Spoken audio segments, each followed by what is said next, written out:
Let's advance real US leadership on the world stage, not gimmicks like having a pivot to Europe, for example.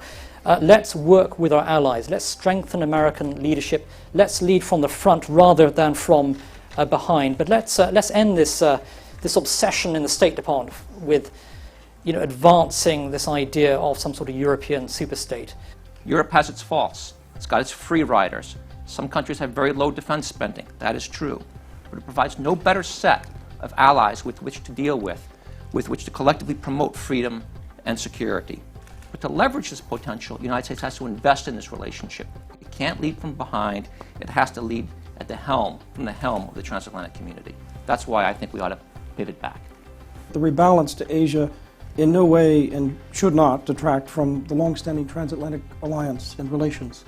The United States, in fact, should be in lockstep with our European allies to counter revisionist great powers, whether they're aggressive and declining like Russia, or simply coercive and rising like China.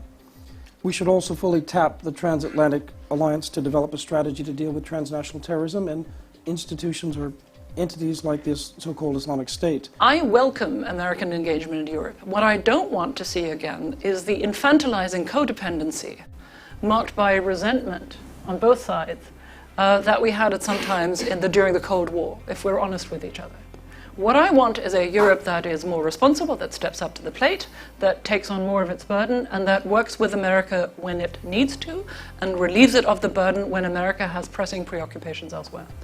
We should be suspicious of the term pivot, really. And administrations use the word pivot in order to disguise, really, a lack of strategy and a lack of policy and a lack of attention paid to certain areas. That I think, unlike some of us here, that the record of Europe working with the Obama administration has really not been so bad. A lot of good things have happened. The transatlantic community constitutes a unique collection of like-minded democracies that have a proven record of collective action.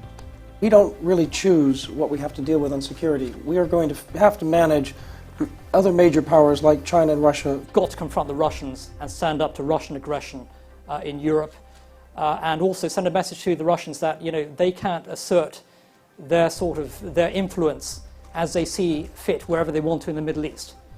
And this is a result of a vacuum of American leadership in the Middle East. The Russians have moved in there. We're going to have to deal with transnational terrorism in groups like the Islamic State. We're going to have to deal with Iran and North Korea. We have to deal with all of these things. So what are the two things the next administration should do? Well, in the most simple terms, it needs to negotiate from strength. So it needs to have the force structure and the leadership behind it to use force and power to achieve the strategic results we want vis-a-vis these big strategic issues. This administration and the next administration has to demonstrate more clearly the United States is willing to readily use force to defend its allies and partners without hesitation. I don't have a problem with using hard force where that is necessary and useful. But my advice to the next American president, whatever party he or she belongs to, would be to work with us, to help us grow out of the infantile codependency that too many of us have been for too long a time.